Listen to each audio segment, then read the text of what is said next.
Mentor Kyrese from the Kansas City Digital Media Lab in Kansas City, Missouri, shared the following video on using the in-browser program Sampulator to build beats at home. So if we go back into Sampulator, you'll see that I've already created a beat. So let's listen to this.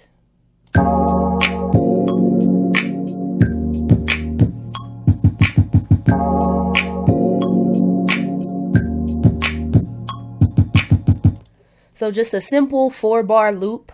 I have hi-hats, kicks, 808s, snaps, and keys. So you're able to make yours more complex, and you can use some of these ad-libs down here. So for instance, the orange, we have some ad-libs from DJ Khaled. So we have another one, some Rick Ross ad-libs. You can add some guitar, the crash, sound effects, the toms up here. But I just wanted to keep it simple so that you're able to catch on. So what I want to show you how to do is how to build a beat from scratch. Now, there's no absolute right or wrong way to do this, but this is just my process and how I build around making a beat. So I'm going to go to another tab and create a clean one. I'm going to keep my BPM at 90. And the first thing that I like to do is lay down a snap. I prefer a snap over a snare, especially for an intro, just to make it sound a little bit more chill and not put a whole bunch of instrumentation in just yet. So I'm going to lay down the snap first. So 1, 2, 3.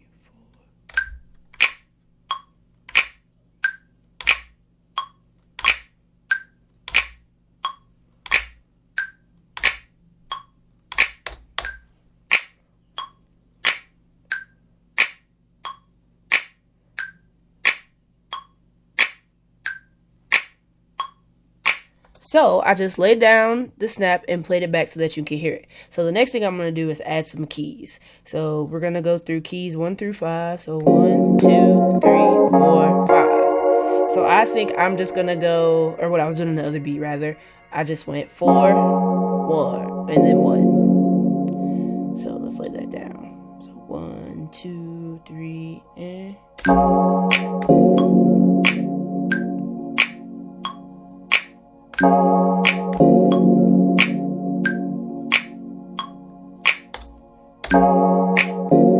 So I've already recorded it, and now I'm just playing it back.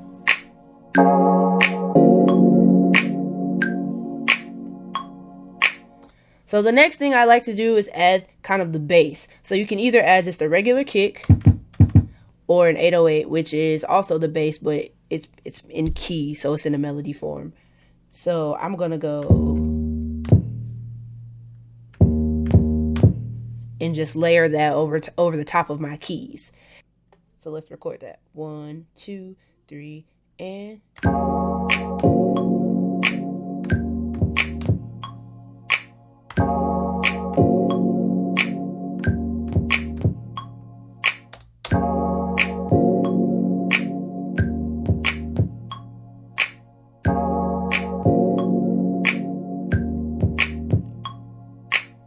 So now I'm going to add a kick just to give it an extra punch. So what I did was I hit the kick right on the 808 and also add extra beats in between. So I'm going to go bow, bow. So we're going to record that. Let's go.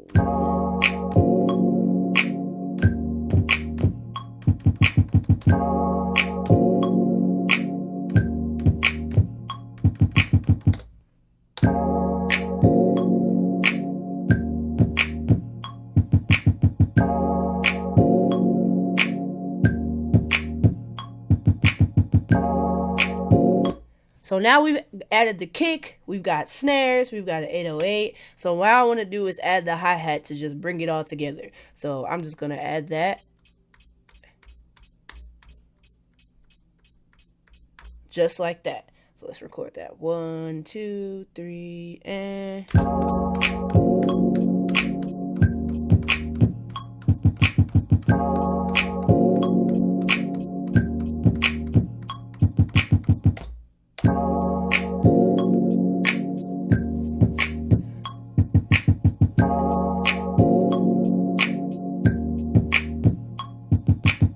So now we've got this simple beat, and now comes in the part where you can make it more complex. So say we want to add some guitars in it.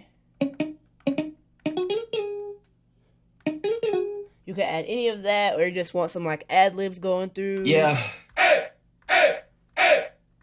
So let's add that in just so you can hear it. That's the DJ Mustard A. So let's see what that sounds like. So 1, 2, 3, and.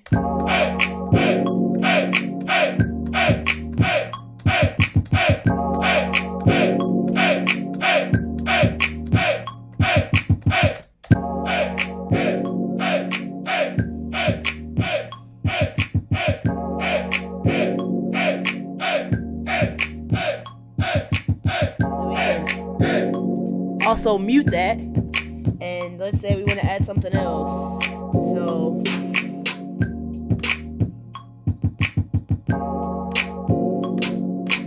So let's add a snare on top of that snap, and just to make something else. So 1, 2, 3, and.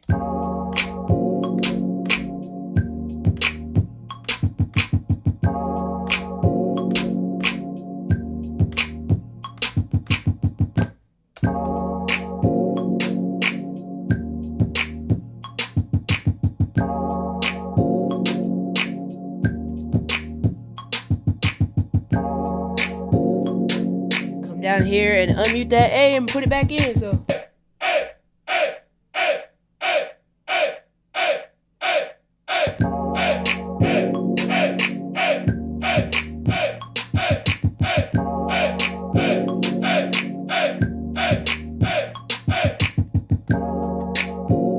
there you have it. That's just my process of going through a beat. I kind of start with the snaps and just build on something simple as that. So yeah, thanks for watching, guys.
Hi, I'm Rebecca Stone, your video production and photography mentor at Studio NPL.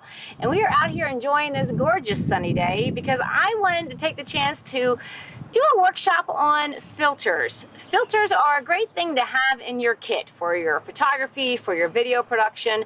They're a way to help fix the image in camera to do less work in post-production. So there's lots of filters to choose from. We're just going to talk about two today. The first one is going to be the ND filter. That is a neutral density filter. This filter really helps bring in color, it helps bring in detail. It's basically like wearing sunglasses for your camera. The main thing it does is remove all that washed out look that you get on the sunny days. So right now what you're watching is with an ND filter. Let's see how it looks without it. Not that great, is it? Let's put it back on. There we go. Now you can see me again. Welcome back. Okay, so that was the neutral density filter. We're going to move on to the polarizer filter. The polarizer, also known as a true pole, is the filter that you see a lot in movie production when the camera is mounted to the hood of the car and it's aimed right towards the driver, and it's actually filming the driver, but there's no reflection. Which, if you've ever tried to do this at home, you could be like, why is there reflection everywhere and I don't see that in the movies? Because they're using a true pole filter. So this is the difference of what a true pole filter could look like. Not only does it take the reflection out of like a windshield, it can also do it, for an example, if you're trying to film the water here on the lake.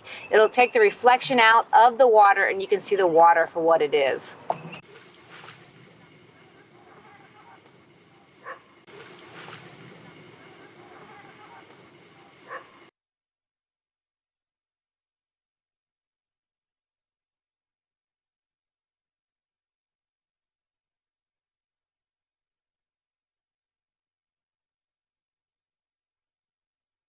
How it works is you actually turn the polarizer, and that's what creates that magical effect, which removes the reflection from the water, the reflection of the sky from the water, and you got to see how the water looked without it.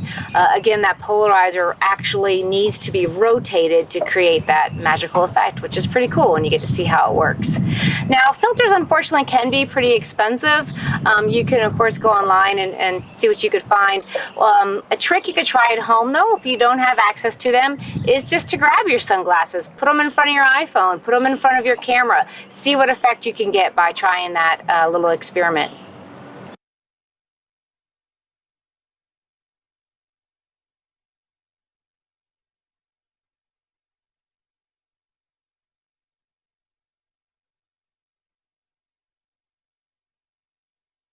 The two filters we covered today in our filter workshop is the ND filter, which is the neutral density filter, and the true pole, which is the polarizer filter.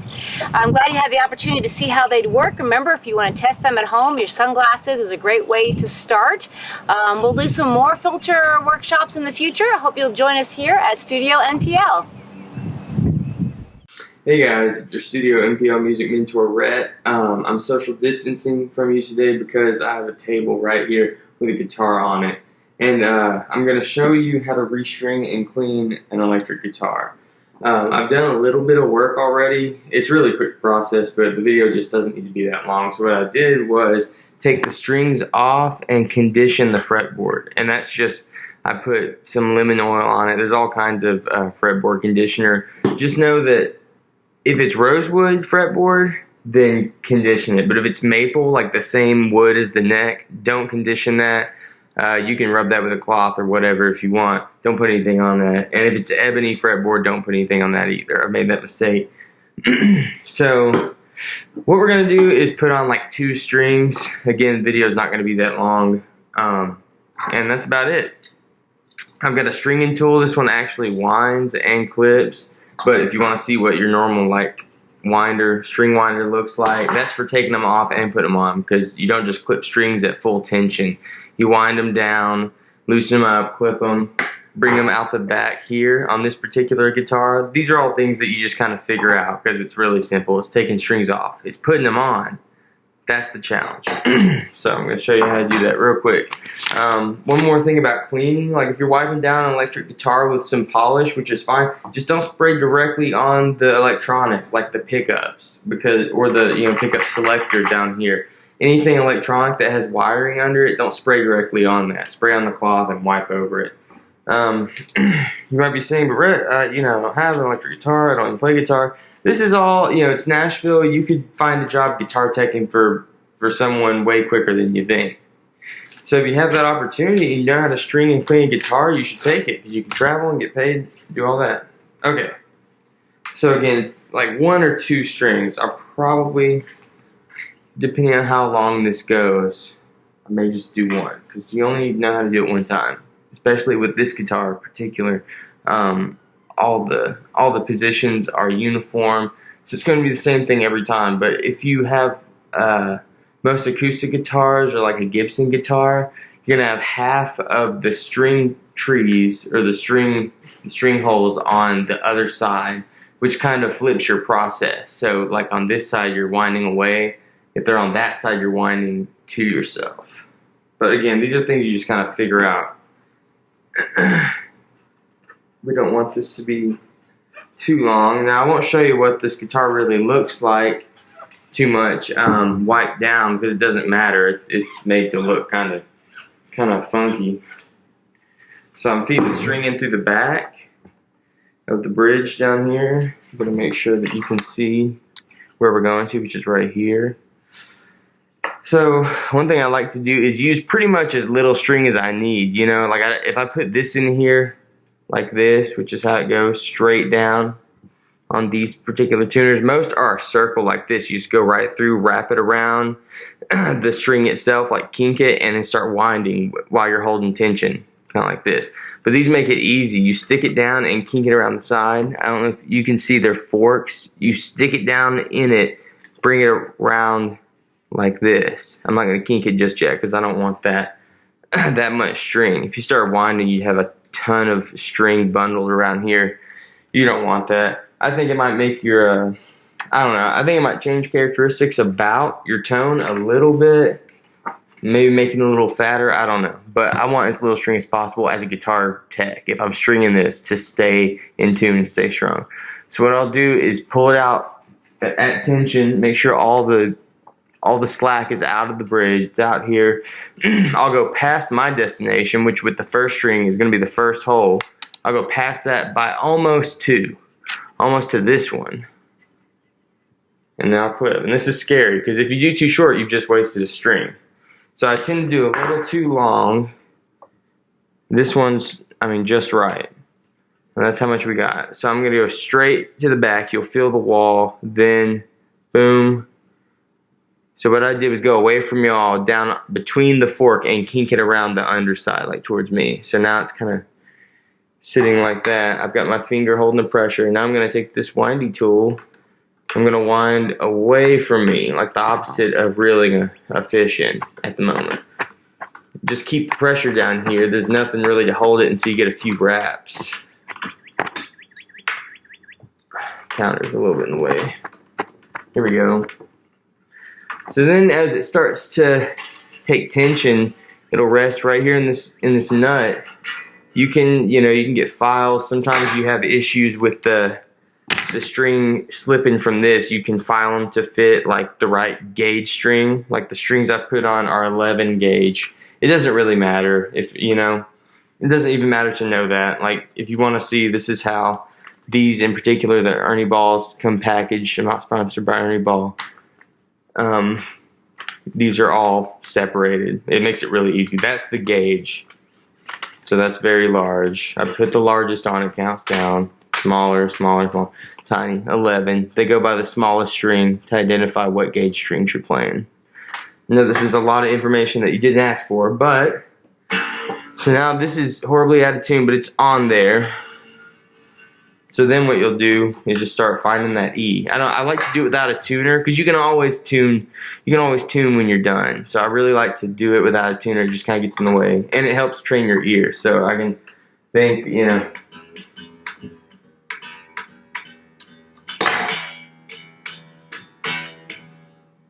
I don't know. That's probably a little bit E flat. I usually, when I tune by ear off of stringing, so from zero, from nothing, I kind of go flat. I tend to. But, so knowing that, maybe I'll go.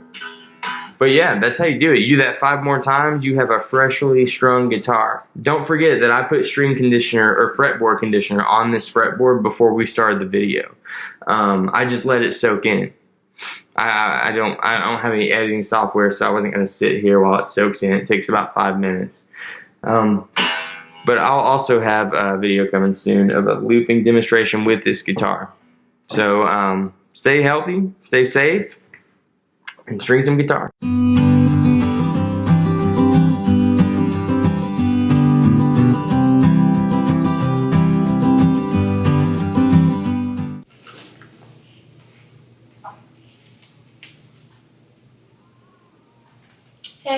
Hey.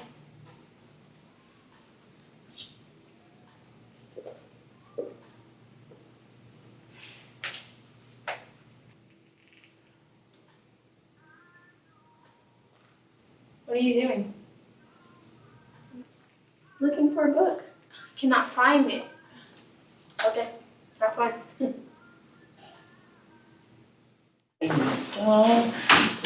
Okay, dude. Sir. I'm trying to read. Dreams of Okay. I asked twice nicely.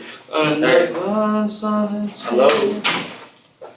I wanna hide the truth, I wanna shelter you. When at least in time, there's nowhere we can hide. Nowhere. Dude, what are you doing? A puzzle. This is my puzzle. Why are you doing this? I saw a puzzle and I don't like puzzles. It is a link puzzle, so that just even makes it Dude, leave me alone. What? Just Whatever. doing a nice puzzle. Stop. Like, this is my Don't puzzle. you think you need to chillax? Yeah, just too. Whatever. And whatever to you too. You're never on my side. Where'd you go? I think you got a text.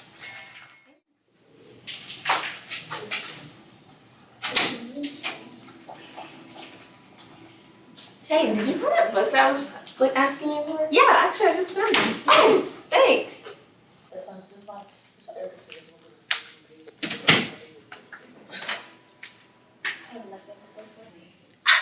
You're welcome.